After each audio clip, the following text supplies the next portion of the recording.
Bismillahirrahmanirrahim. Assalamualaikum warahmatullahi wabarakatuh. Kembali lagi pembelajaran kita di mata pelajaran rangkaian elektronika dan controller bersama Bapak Arba'in Hujah SPD Aviation Electronic SMKS Penerbangan PBD Medan, di mana kompetensi dasar kita kali ini yang harus kita tuntaskan adalah menerapkan perangkat keras operasi kerja sistem pengontrolan berbasis microcontroller, mengoperasikan bagian-bagian perangkat keras perangkat lunak sistem pengontrolan berbasis microcontroller. Pertanyaannya sebelum kita mempelajari ini adalah, apa sih mikroprosesor itu? Kemudian, apa sistem mikroprosesor? Selanjutnya, apa itu microcontroller? Mikroprosesor dan microcontroller ini tidak dapat dipisahkan. Mereka adalah satu kesatuan yang membentuk suatu sistem yang sangat apik sehingga dapat dimanfaatkan oleh kita. Microcontroller, sebuah mikroprosesor yang digabungkan dengan input dan output. I_O itu kepanjangannya adalah input dan output, dan memori atau RAM atau ROM akan membentuk sebuah sistem mikrokomputer terilhami dengan CPU yang dapat dikonstruksi dalam sebuah single chip atau satu chip semikonduktor. Maka sebuah mikroprosesor, input dan output, dan memori dapat pula dibangun dalam level chip. Konstruksi ini menghasilkan single chip mikrokomputer atau SCM. Nah, SCM inilah yang disebut sebagai microcontroller pada saat sekarang ini. Sedangkan perbedaan antara mikroprosesor dengan microcontroller sudah jelas. Dalam microcontroller, RAM serta input dan output interface-nya sudah masuk dalam sebuah IC, dipaket dalam sebuah satu IC. Ini merupakan suatu keuntungan lebih dari microcontroller dibanding sebuah mikroprosesor. Jadi di dalam sebuah mikrocontroller itu terdapat sebuah mikroprosesor, tapi sebuah mikroprosesor belum tentu merupakan bagian dari mikrocontroller. Nah, itu perlu diingat. Dalam hal penggunaannya, sistem mikrocontroller lebih banyak dipakai pada aplikasi yang deterministik. Artinya, sistem ini dipakai untuk keperluan tertentu saja atau tujuannya sudah ditentukan. Jadi dia tidak bisa diubah-ubah. Semisalnya sebagai pengendali kecepatan putar rotor pada baling-baling pesawat terbang, atau pengendali putar rotor pada drone, pesawat quadcopter ataupun fixed wing yang model aeromodeling.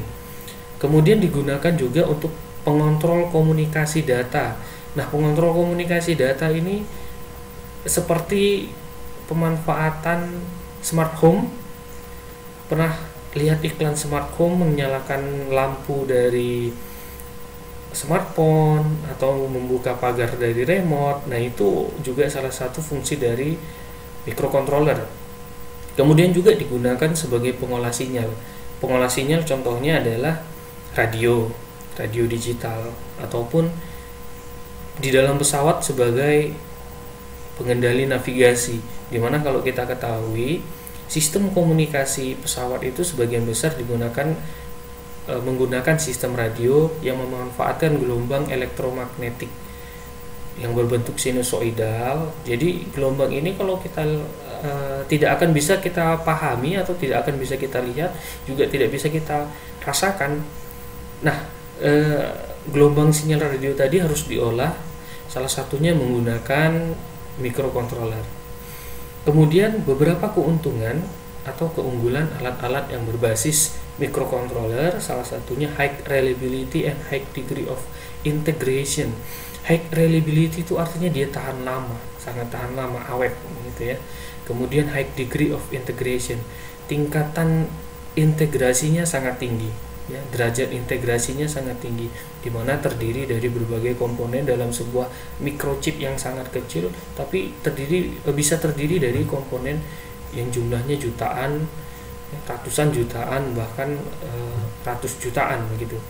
Kemudian reduction in size. Jadi alat yang menggunakan microcontroller ini dalam sistem kendalinya akan berukuran sangat kecil. Selanjutnya, reduce component count and lower manufacturing cost. Jadi manfaat lainnya adalah jumlah komponennya sedikit yang dipakai. Kemudian juga sangat murah dalam pabriknya atau dalam pembuatannya.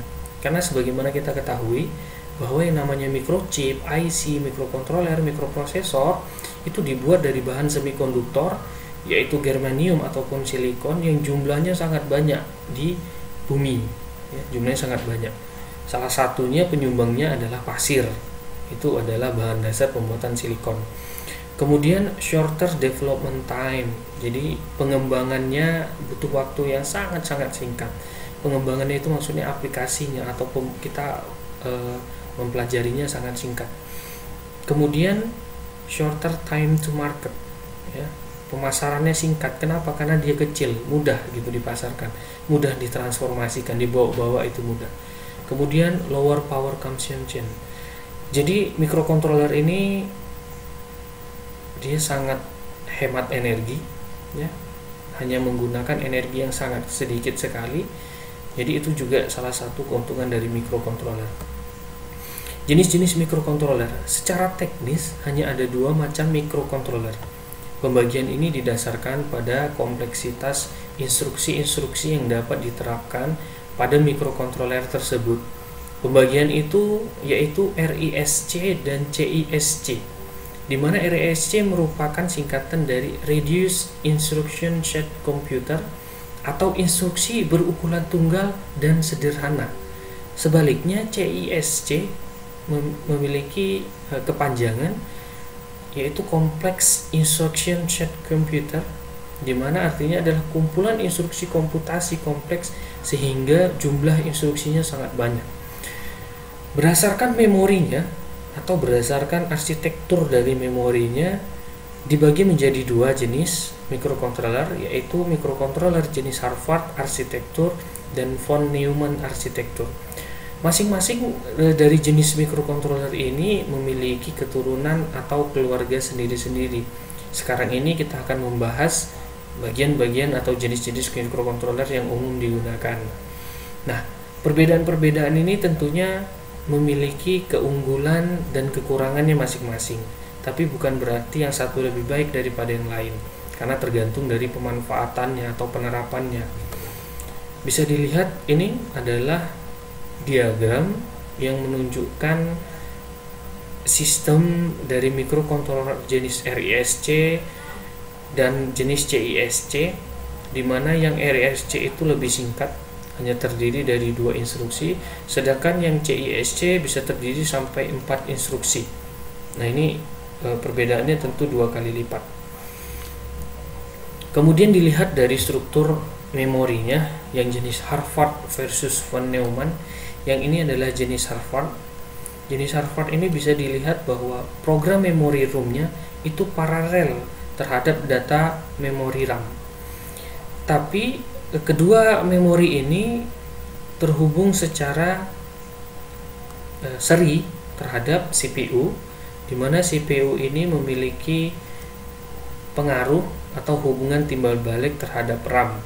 Selanjutnya yang ini adalah jenis dari von Neumann, di mana program memori RAM-nya itu terhubung secara seri terhadap data memori atau RAM-nya, dan terhubung secara seri pula terhadap CPU, ya, bisa dilihat.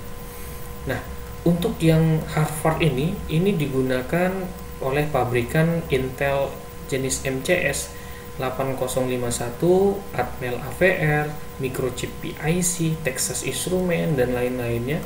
Kemudian contoh pemanfaatan yang von Neumann itu salah satunya adalah Intel IAP generasi 86 yang sampai dengan dia mulai dari 80 kali, bukan kali, sebenarnya 80x86 sampai dengan Pentium 4. Bahkan yang Core i3, Core i1, Core i3, Core i2, Core i5, Core i4 sampai Core i7 itu menggunakan von Neumann.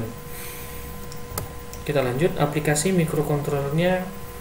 Nah, aplikasi mikrokontroler dalam bidang industrial control. Jadi dimanfaatkan sebagai pengendali mesin otomasi, dalam contohnya adalah dalam pabrikan atau industri makanan dalam kemasan seperti ikan dalam kemasan, buah dalam kemasan, itu menggunakan microcontroller. Kemudian embedded application. Embedded application ini artinya dia sistem microcontroller yang tertanam, yang semuanya mencakup kepada tombol atau keypad, kemudian speaker, hardware-hardwarenya digabungkan ke dalam sistem yang sudah utuh atau sudah menyatu, ya. Itu embedded application. Kemudian home appliance. Home appliance ini bisa smart TV, kemudian smart home, rumah pintar, atau sensor-sensor kamar mandi dan lain sebagainya yang dimanfaatkan untuk di rumah. Flash disk, washing machine bisa dibaca di sini semua.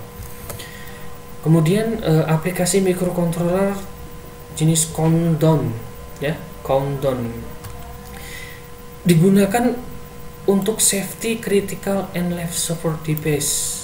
Ini digunakan untuk peralatan-peralatan rumah sakit, pendukung rumah sakit, ataupun bisa juga digunakan untuk powertrain controller, nah, kendali kereta api listrik. Kemudian juga dipakai untuk traffic light controller. Ini traffic light ini berarti sistem lampu merah, ya, bahasa awamnya.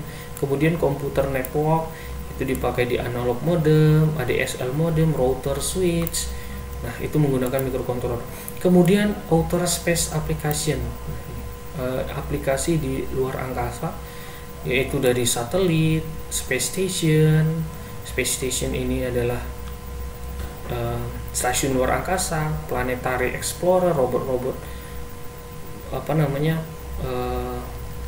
pengeksplor planet-planet luar seperti Mars. Ini Mars Pathfinder, Hubble Telescope, ya. Kemudian juga bermanfaat atau bisa kita buat sesuatu yang sesuai dengan mimpi dan imajinasi kita. Kita mau buat robot seperti apa, kita bisa pakai microcontroller.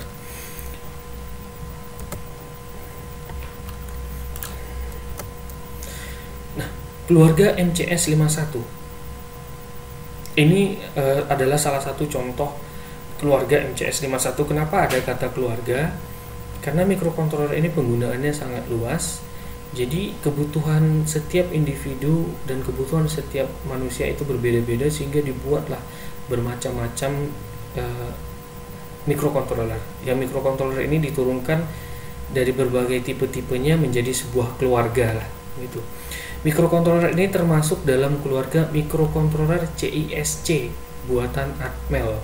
Sebagai besar, instruksinya dieksekusi dalam 12 siklus clock atau 12 machine cycle, 12 putaran mesin, begitu.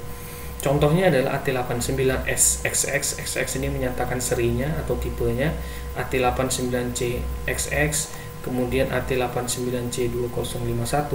Nah, ini adalah salah satu bentuk microcontroller jenis SMD. Bisa dilihat SMD karena kakinya untuk dipasang di surface atau di PCB jenis SMD. Dan ini jenisnya petak begini, itu berarti kakinya keliling, berarti jenisnya TPFP, begitu ya. PIC, Programmable Intelligent Computer, atau bisa kita artikan sebagai komputer yang dapat diprogram, komputer pintar yang dapat diprogram, begitu. PIC termasuk keluarga microcontroller yang dibuat oleh Microchip Teknologi. Awalnya dikembangkan oleh divisi mikroelektronik General Instrument dengan nama PIC 1640, itu generasi pertamanya. PIC cukup populer digunakan oleh para developer, penghobi, pengoprek karena biayanya yang rendah, ketersediaan penggunanya yang luas, database-nya mudah dicari, aplikasinya yang besar, bisa berbuat macam-macam produk kita. Keluarga AVR, microcontroller ALV, Advanced Array Processor atau sering disingkat AVR, merupakan microcontroller RISC 8-bit karena RISC ini adalah sebagian besar kode instruksinya dikemas dalam satu siklus clock. AVR adalah jenis microcontroller yang paling sering dipakai dalam bidang elektronika dan instrumentasi. Secara umum AVR dapat dikelompokkan dalam 4 kelas. Pada dasarnya membedakan masing-masing kelas adalah memori, peripheral, dan fungsinya. Keempat kelas tersebut adalah keluarga Attini, keluarga AT90SXX, keluarga